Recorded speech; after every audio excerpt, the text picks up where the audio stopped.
Everyone, bass distance ഡിഗ്രിയുടെ മറ്റൊരു വീഡിയോയിലേക്ക് എല്ലാവർക്കും സ്വാഗതം. അപ്പം ഞാൻ ഇന്ന് വന്നിട്ടുള്ളത് Sreenarayana Guru open university versus other യൂണിവേഴ്സിറ്റിനെ കുറിച്ച് ഡിസ്കസ് ചെയ്യാൻ വേണ്ടിയിട്ടാണ്. അപ്പോൾ വീഡിയോ സ്കിപ്പ് ചെയ്യാതെ ഫുള്ളായിട്ട് ഇരുന്ന് കാണാം. അപ്പോൾ വീഡിയോയിലോട്ട് പോവാം.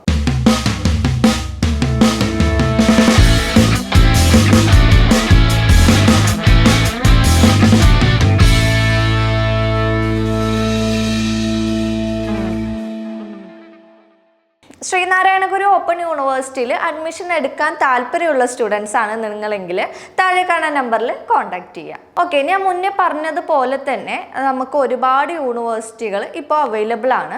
അതിൽ എന്തുകൊണ്ട് ശ്രീനാരായണ ഗുരു ഓപ്പൺ യൂണിവേഴ്സിറ്റി തന്നെ തിരഞ്ഞെടുക്കണം എന്ന് ഒരുപാട് സ്റ്റുഡൻസിന് ഡൗട്ട് ഉണ്ടായിരിക്കും. നമുക്ക് എല്ലാവർക്കും അറിയാം, Sreenarayana Guru open university UGC approved ആയതുകൊണ്ട് നിങ്ങൾക്ക് PSCക്കൊക്കെ ട്രൈ ചെയ്യാനും നിങ്ങൾക്ക് സർട്ടിഫിക്കറ്റ് വാല്യൂ ഉണ്ടായിരിക്കും. അപ്പോൾ അതിൻ്റെ കാര്യത്തിൽ ടെൻഷൻ വേണ്ട. ശ്രീനാരായണ ഗുരു ഓപ്പൺ യൂണിവേഴ്സിറ്റി സംസ്ഥാന സർക്കാർ കൊണ്ടുവന്നത് കൊണ്ട് തന്നെ നമ്മുടെ കേരളത്തിലായിരിക്കും ഇതിൻ്റെ ഹെഡ് ക്വാർട്ടേഴ്സ് വരുന്നത്. കേരളത്തിൽ കൊല്ലം ജില്ലയിലാണ് ഹെഡ് ക്വാർട്ടേഴ്സ് വരുന്നത്. അപ്പോൾ നിങ്ങൾക്ക് സർട്ടിഫിക്കറ്റിന് എന്തെങ്കിലും ഇഷ്യൂ ഒക്കെ ഉണ്ടായാൽ നമുക്ക് കൊല്ലം വരെ മാത്രം പോയാൽ മതി. പിന്നെ ശ്രീനാരായണ ഗുരു ഓപ്പൺ യൂണിവേഴ്സിറ്റിയുടെ ഒരു പ്ലസ് പോയിന്റ് എന്ന് പറയുന്നത് തന്നെ മലയാളത്തിൽ നിങ്ങൾക്ക് എക്സാം എഴുതാം. നമ്മുടെ മാതൃഭാഷയിൽ തന്നെ എക്സാം എഴുതാം എന്ന് പറയുമ്പോൾ കുറേ സ്റ്റുഡൻസിന് ഒരു ഹാപ്പി ന്യൂസ് ആയിട്ടായിരിക്കും. ഓക്കെ, ലാംഗ്വേജ് ഇഷ്യൂ കാരണം കുറേ സ്റ്റുഡൻസ് ഡിഗ്രി ഒന്നും ചെയ്യാതെ ഇരിക്കുന്നവരായിരിക്കും കൂടുതൽ പേരും. ഓക്കെ, അപ്പോൾ അവർക്ക് എടുക്കാൻ പറ്റുന്ന ഒരു യൂണിവേഴ്സിറ്റി തന്നെയാണ് ഈ Sreenarayana Guru open university.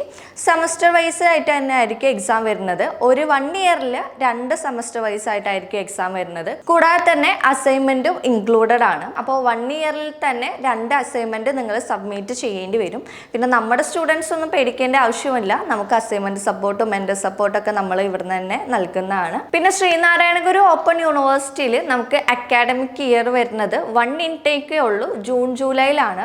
Sreenarayana Guru open university Keralam based ആയതുകൊണ്ട് തന്നെ നിങ്ങൾക്ക് കേരളത്തിൽ ഏത് ജില്ലയിൽ വേണമെങ്കിൽ പോയെങ്കിലും നിങ്ങൾക്ക് എക്സാം കണ്ടക്ട് ചെയ്യാവുന്നതാണ്. അപ്പോൾ ഇത്രയൊക്കെയാണ് Sree Narayana Guru open university versus other university. Okay, ഇതൊരു ഇൻഫോർമേറ്റീവ് വീഡിയോ ആണെന്ന് വിചാരിക്കുന്നു. ഇനി ലാംഗ്വേജ് പേടിച്ചിട്ട് ഡിഗ്രി ഒന്നും എടുക്കാതിരിക്കേണ്ട. നമുക്ക് മലയാളത്തിൽ തന്നെ എക്സാം ഈസി ആയിട്ട് പാസ്സാവുന്ന ഒരു യൂണിവേഴ്സിറ്റി തന്നെയാണ് ശ്രീനാരായണ ഗുരു ഓപ്പൺ യൂണിവേഴ്സിറ്റി. അപ്പോൾ ശ്രീനാരായണ ഗുരു ഓപ്പൺ യൂണിവേഴ്സിറ്റിയിൽ അഡ്മിഷൻ എടുക്കാൻ ആഗ്രഹിക്കുന്ന സ്റ്റുഡൻസ് ആണെന്നുണ്ടെങ്കിൽ താഴെ കാണുന്ന നമ്പറിൽ കോൺടാക്ട് ചെയ്യാം. മറ്റൊരു ഇൻഫോർമേറ്റീവ് വീഡിയോ ആയിട്ട് വീണ്ടും വരും. Keep going, happy learning.